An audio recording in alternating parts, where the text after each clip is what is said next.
Alright, I typically do an intro, but since I'm already king of this entire space, and since I'm basically king of the jungle when it comes to every dating topic known to man that men and women talk about, or mainly that just men talk about trying to learn female nature, I don't really need an intro because I already do this better than anyone. So today I'm showing you why offensive language gets women emotionally attached and aroused. And after this video is over today, go down below and click the link in the description and check out the full-length webinar that I made for you. It is completely free. I did it as a service to you. I did it to be nice because I'm a nice guy for you, okay? Now, here's what you gotta know. Women naturally gravitate towards emotional drama and chaos to feel stimulated. Well, look at it this way. Why would this be my first point when this is the headline? What's the headline of today's video? The headline of today's video is why offensive language gets women emotionally attached and aroused. The subpoint to this, the very first subpoint, would be that women naturally gravitate towards this sort of drama and this sort of chaos. You might be wondering why. You might be sitting there going you might actually be sitting at your house right now and you think, that makes absolutely no sense. Why on earth would anybody want some sort of drama or emotional chaos from time to time just to feel something? I will explain. Women want to feel a wide array of emotions, meaning everything up here. Just like you like seasons and different weather, some days you like it when it's rainy, some days you like it when it's cloudy, some days you like it when it's sunny. She likes to feel everything, okay? A wide array of emotions. That means happiness, anger, frustration, sadness, jealousy. All of those are good because it lets her feel the full wide array of a real human experience, okay? Here's the fastest way to lose a girl. The fastest way to lose a girl, number one, wake up every day and you just wake up every day and you say, it's my job to make her only happy, or the only emotion I want to make sure she feels is happiness. Or take that a step further. Make sure the only emotions she feels are positive. Okay, this is the fastest way to lose a girl. Now, you wake up every day and you say, hey, I'm going to try really hard to please her. I'm going to try as hard as I can to please her so that way her emotions are positive, she feels like I love her and care about her so much, and she knows that no matter what, I'm going to put her on the pedestal and love her forever. Then what the guy typically does is he gives her the sense, okay, over time through passive behavior, you start to give her the sense that you're nervous to rock the boat. Well, once you're nervous to rock the boat, here's what happens. Watch her feel your passive energy and exit.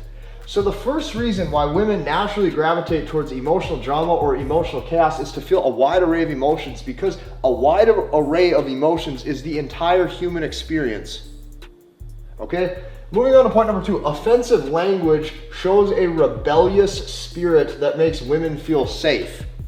So first off, what you have to understand is your definition of safe as far as being nice and pleasing and never rocking the boat and being very predictable, that is not a woman's idea of safe. A woman's idea of safety stems from protection, which stems from strength.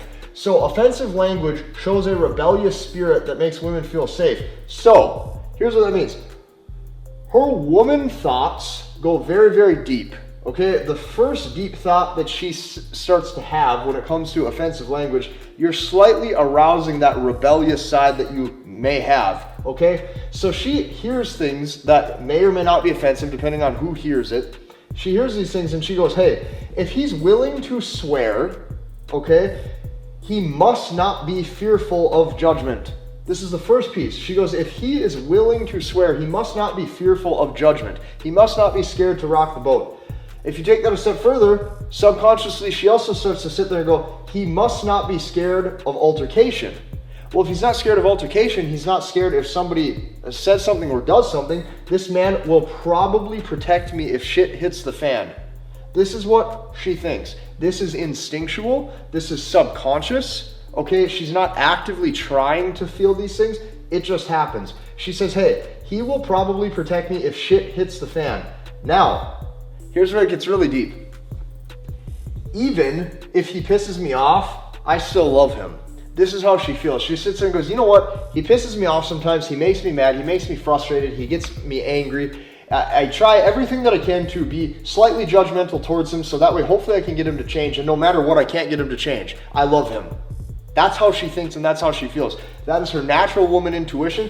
You can even test this for yourself. If you have a girl or a girlfriend or a girl you're actively seeing, Say something that is edgy, watch her get pissed off for 4 to 6 hours, and then she won't text you back, and she won't call you, and 4 to 6 hours goes by, and her emotions are going to be spiked throughout the day, and then what happens after the come down, her emotions start to come down slower and slower and slower, and she starts to just get rid of those feelings a little bit, but she still knows that you said them. And watch, 4 to 6 hours goes by, she will not reply right away, she will not call you back right away, but watch like clockwork. She starts to think to herself, that's actually kind of hot. And as she gets back to baseline, she comes back. And she goes, do you really mean that? But now she wants to send you paragraphs again, or she wants to text you, or she wants to be there for you, she wants to see you. Okay? Women want a natural, wide array of emotions. Take this a step further. Arousal, okay, here's the base premise of this too that you have to understand. Arousal, in a nutshell, being aroused, you or her. I don't give a shit who you're talking about, anybody. Arousal is toxic and offensive to begin with. Here's why. You may not know this because of your age, but there was once a day and age, okay, there was once a time in existence way, way back in the past, way back, right? There was once a day and a time where sex and lust was actually considered taboo. Can you believe that? People walked around and said, that's bad. It's not like that nowadays, is it? But there was once a time where sex in and of itself and lust or hooking up was taboo. We'll take that a step further. That means there was once a day and time in the past where premarital sex was considered bad. Like, that's actually how the past was.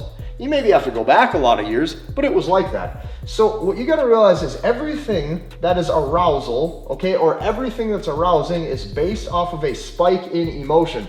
The words that people think is vulgar is exactly the words that arouse her, okay? The words that most would consider, that's edgy, that's vulgar, these are the exact words that arouse the woman. And on top of that, if you take that a step further, those are actually the words that will start to trigger elements and feelings of safety, because she sees that you're actively putting yourself out in the world and you're not necessarily you do not have any fear of judgment or retaliation or any sort of anybody saying the wrong thing about you. She can see you don't care. So here's what you got to know. I know that these topics are hard. I know that these topics are heavy, and I understand that these topics go against a lot of probably your natural day-to-day conditioning based off just how you live. You know, you wake up, you eat, you sleep, you go to work, you sit on the internet and look at some pictures or some videos, you go to bed, you repeat. It's pretty passive, it's pretty routine, okay? I understand this goes against this, but here's what you gotta remember. She will always desire her opposite. No matter what you tell yourself, she always wants her opposite. And I can tell you this to be true because if you look at what you want, okay, let's look at what you want. You want the basic things that lead to femininity. You would like a loyal woman who's loving, who's sweet, who's caring, and she's just a gorgeous, beautiful woman that acts exactly like this because this makes you feel feelings of affection towards her. Well, she's the opposite from what you're thinking. Okay, she desires her opposite. So a lot of times men think that the more similar interests they have with the woman, the better, or the more similar personality traits, the better. This couldn't be further from the truth. If she desires her opposite, that means that she wants a big bad beast, the big bad wolf. She wants a beast who's assertive, who's loud, who's a man, okay? And she loves it, and she loves him. And some days he smells bad, some days he's loud, some days he's rude. Doesn't matter. This is what she falls in love with. So this is what you have to understand. This is why offensive language gets women emotionally attached and aroused. If you like this video, I want you to hit the like button. I want you to comment and subscribe. I want you to check out the webinar presentation that I have below for you in the description, and we will see you in the next one.